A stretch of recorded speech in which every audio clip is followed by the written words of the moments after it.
গঙ্গা আমার মা, পদ্মা আমার মা। এই গানের মাধ্যমে বার্তা দিয়েছিলেন সাম্প্রদায়িক সম্প্রীতি, হিন্দু মুসলিম সকলকে বার্তা।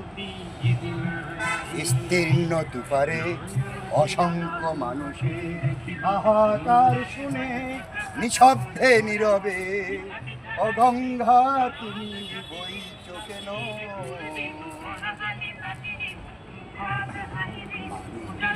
মানুষের জন্যে,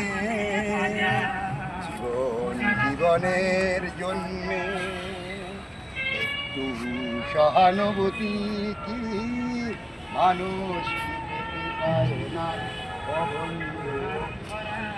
মানুষের জন্যে।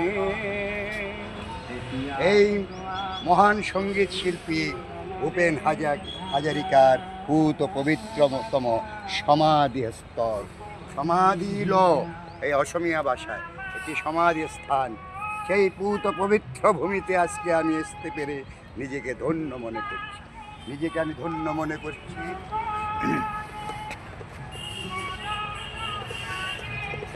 এবার না, আমি নাস্তিক।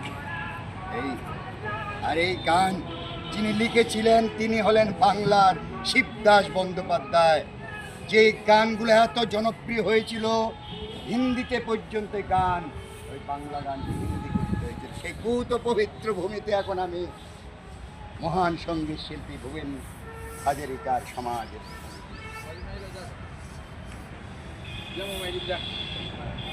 ঠিক আছে।